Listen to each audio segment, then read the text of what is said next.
കാർട്ടൂണിൻ്റെ ഊരി റീപാക്ക് ചെയ്യുന്നു. പുതിയ നിയമം കൊണ്ട് ചെറിയ കാർട്ടൂണ് പാടുമ്പോൾ എയർപോർട്ടിൽ ഇതാണ് അവസ്ഥ. വേണ്ടിയിൽ കൊണ്ടുവന്ന കാർട്ടൂണൊക്കെ ഇവിടെ പാക്ക് ചെയ്ത് അവർ വിൽക്കുന്നു. ഇവിടെ വന്നിട്ട് ഒരു കാർട്ടൂൺ 2 കാർട്ടൂൺ മേടിച്ചാണ് 100 റിയാൽ, 2 കാർട്ടൂണ് 100 റിയാൽ.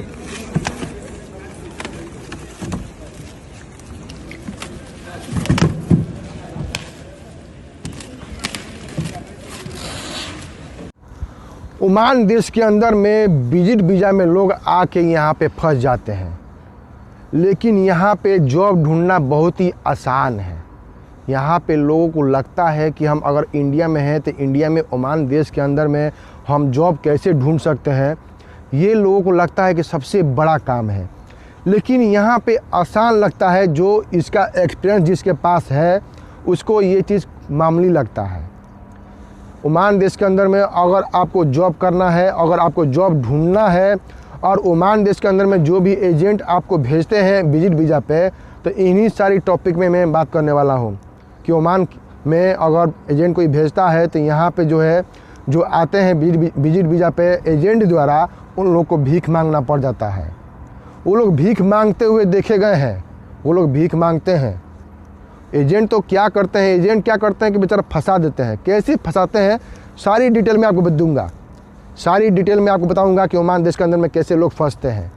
तो जल्दी जाइए, हमारे चैनल को सब्सक्राइब कीजिए, लाइक कीजिए, शेयर कीजिए, अपने भाई को सपोर्ट कीजिए ताकि आपका भाई और भी अच्छी तरीके से आपको जानकारी दे सके। तो चलिए वीडियो को स्टार्ट करते हैं। दोस्तों, सबसे पहली बात, अगर आपको एजेंट विजिट वीज़ा पे भेज रहा है काम करने के लिए तो बिल्कुल मत आइएगा। ओमान देश के अंदर में ओमान की गवर्नमेंट सरकार विजिट वीज़ा पे काम करने के लिए अलाउ नहीं करती है, ये दिमाग में डाल लीजिएगा। कोई भी देश हो, ओमान छोड़िए, कोई भी देश हो, कोई भी देश के अंदर में विजिट वीज़ा पे आप काम नहीं कर सकते हैं। ऐसे ही ओमान देश के अंदर में भी विजिट वीज़ा पे काम नहीं कर सकते हैं। लेकिन एजेंट क्या करते हैं कि वहाँ पे जब जाते हैं तो सबसे पहले आपको दिखाते हैं कि देखिए हमारे पास वैकेंसी आई है इस कंपनी में इतने बंदे चाहिए कि आपको जाना है। तो वहाँ पे करते हैं कि लोग जाना है, लोग क्या करते हैं कि गम का मेडिकल करवा लेते हैं। ओमान के लिए गम का मेडिकल लगता है, लोग गम का मेडिकल करवा लेते हैं। गम का मेडिकल कराने के बाद रिपोर्ट दे देते हैं एजेंट के पास। एजेंट क्या करते हैं 2 महीना 3 महीना तकवाते हैं, वीज़ा नहीं आता है। बाद में बोलते हैं कि मैं आपको विजिट वीज़ा पे भेज देता हूँ। अब विजिट वीज़ा भेजने से पहले आपसे एडवांस पैसा ले लेते हैं। जब आप गम का मेडिकल करवाते हैं उसी टाइम बोलते हैं कि वीज़ा प्रोसेस में डालने के लिए आपको एडवांस पैसा जमा करना पड़ेगा। लोग गम का मेडिकल करवाने के बाद पैसा देना मजबूरी हो जाता है, क्योंकि ऐसे ही गम का मेडिकल में 5-6 हज़ार 10 हज़ार खर्चा बढ़ जाता है और 10 हज़ार और एजेंट मांगता है। तो बोलते हैं लोग चलिए 10 हज़ार दिए हैं, खर्चा हो ही गया, चलो 10 हज़ार और खर्चा कर देते हैं, कम से कम वीज़ा तो आ जाएगा।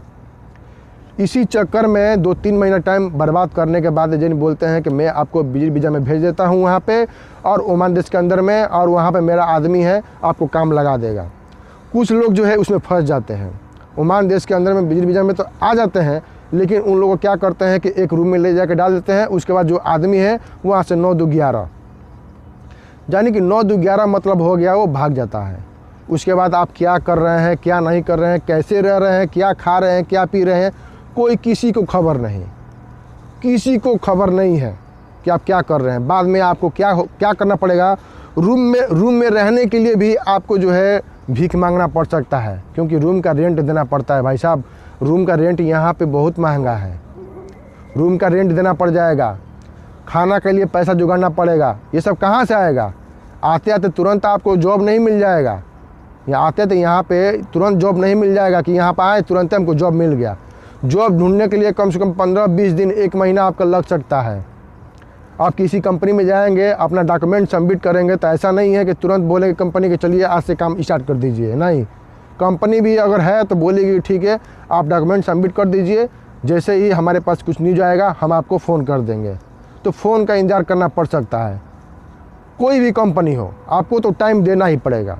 तो इसीलिए अगर एजेंट भेजते हैं विजिट वीज़ा पे काम करने के लिए तो बिल्कुल मत आइए। लेकिन हाँ, काम ढूंढना है तो आप बिल्कुल आ सकते हो ओमान देश के अंदर में। क्योंकि देखिए काम ढूंढने के वजह से आएंगे तो जो आप अपना व्यवस्था साथ में लेके आएंगे। आपका कितना खर्च है उतना खर्च लेके आएंगे, आपको खाना का पैसा लेके आएंगे, रूम रेंट लेके आएंगे, काम ढूंढने वाले लोग, काम करने वाले लोग नहीं। काम ढूंढने वाले लोग अपना व्यवस्था लेके आएंगे तो उन लोगों को आसानी से काम मिल जाएगा, क्योंकि वो लोग का सब्र अंदर रहता है कि हाँ हम जा रहे हैं, काम ढूंढने के लिए टाइम लगेगा, वो लोग को मालूम रहता है।